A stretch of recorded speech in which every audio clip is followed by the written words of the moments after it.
Fala, criaturas! Beleza? Eu sou o professor Rafael do canal Física para Amadores e na aula de hoje nós vamos falar sobre o átomo.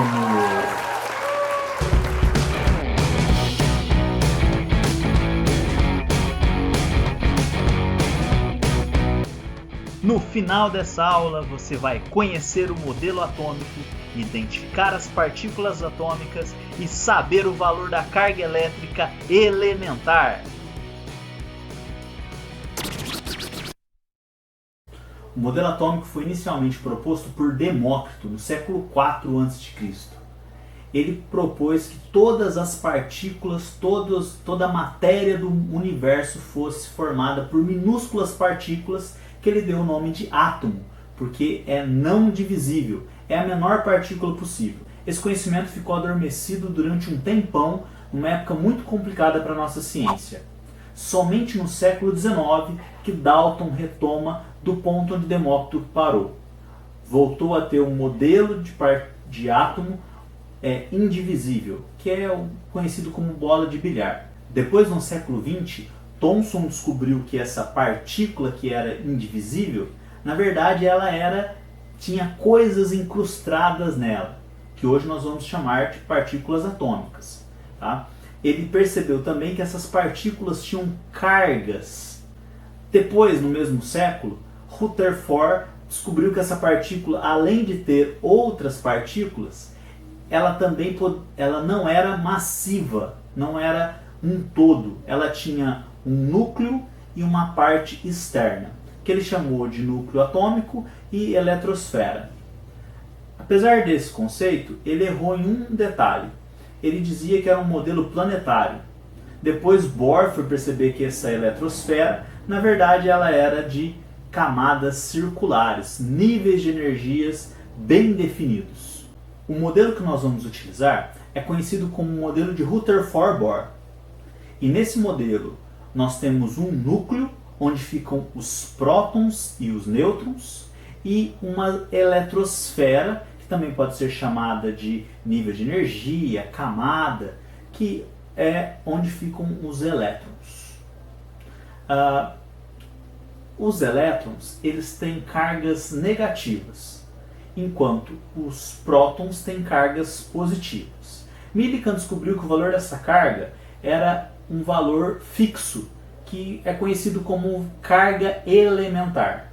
Vale 1,6 vezes 10 a menos 19 coulombs. Coulomb é a unidade que nós vamos dar de carga elétrica. Vamos dar uma olhada num simulador para melhorar a visualização sobre o conceito de átomo.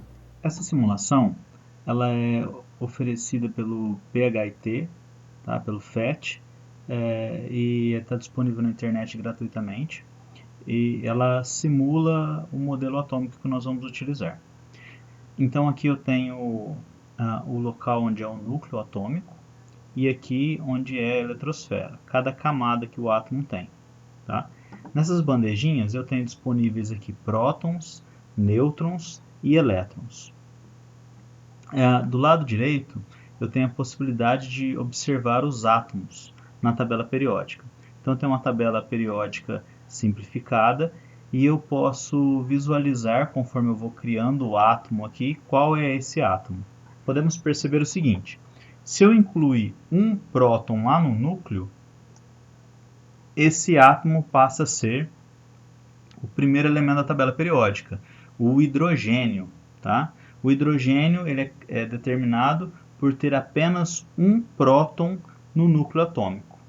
Tá? Perceba que apareceu uma nomenclatura nova aqui que não tinha. Está escrito aqui, ó, íon positivo. Por quê? Eu já falei para vocês que o próton ele é considerado uma partícula positiva. Como não tem nenhum elétron aqui, a quantidade de prótons e elétrons do meu átomo estão desbalanceados. Então eu tenho mais partículas positivas do que partículas negativas. Com isso, a gente considera ele íon positivo. Tá? Para a física, nós vamos chamar isso de corpo carregado positivamente. Se eu inserir aqui um elétron, nós podemos perceber que esse átomo agora está neutro. Tá? Porque agora eu tenho a mesma quantidade de prótons cargas positivas, e a mesma quantidade de elétrons, cargas negativas. Tá? Se eu incluir mais um próton aqui, eu vou ter o segundo elemento da tabela periódica, o hélio. Então, a quantidade de prótons que eu coloco no átomo, que eu tenho dentro de um átomo, define qual átomo ele é da tabela periódica. E apareceu novamente a nomenclatura íon positivo. Por quê? Agora eu tenho 2 prótons e apenas um elétron. Então, eu tenho em excesso uma carga positiva. Se eu colocar mais um elétron, nós vamos ver que agora tem 2 prótons, 2 elétrons, então eu tenho novamente um átomo neutro. Se eu colocar mais elétrons aqui, eu vou ter um íon negativo. Por quê? Agora eu tenho mais cargas negativas do que cargas positivas. Eu tenho 4 elétrons e apenas 2 prótons. Então eu tenho em excesso 2 elétrons. Nós vamos dizer na física que esse corpo está carregado ou eletrizado negativamente. Os nêutrons, eles servem para dar estabilidade para o átomo. Tá vendo aqui que o núcleo atômico não está estável? Se eu colocar nêutrons, eu gero essa estabilidade.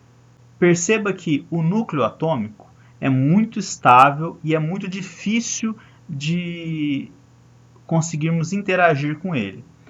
Nós vamos interagir com o núcleo atômico somente em processos de fusão nuclear ou fissão nuclear. Porém, os elétrons, por estarem mais afastados aí, eles são mais facilmente vulneráveis a alterações. Então é muito mais fácil eu tirar um elétron dessa eletrosfera do que tirar um próton desse núcleo atômico. Por isso que os processos que nós vamos estudar depois dessa aula são processos de eletrização em relação ao elétron. Tá? Esse camaradinha que é muito importante. Essa partícula atômica é muito importante para um monte de coisas que nós vamos estudar. Ok? Essa é uma simulação, está disponível lá no site do PHIT Colorado. Vocês podem acessar e contemplar mais funções delas. Vamos para uma revisão da aula de hoje. Nós vimos que o átomo é formado por 3 partículas atômicas. O próton, que tem carga positiva, fica lá no núcleo atômico. O nêutron, que não tem carga, ele só vai ter a massa, e fica lá no núcleo também, junto com o próton. E os elétrons, que têm cargas negativas e estão na eletrosfera, nos níveis de energia. É muito mais fácil eu mudar a quantidade de elétrons que eu tenho no átomo do que de prótons. Quando eu tenho elétrons em excesso, ou seja, maior quantidade de elétrons do que prótons, eu tenho um corpo carregado negativamente ou eletrizado negativamente. Quando eu tenho um corpo com excesso de prótons, ou seja, mais prótons do que elétrons, eu tenho um corpo carregado positivamente ou um corpo eletrizado positivamente. Meninos, essa foi a nossa primeira aula. Aguardo vocês em outras aulas. Não deixe de se inscrever no canal e dar uma curtidinha no vídeo para eu continuar fazendo esse trabalho.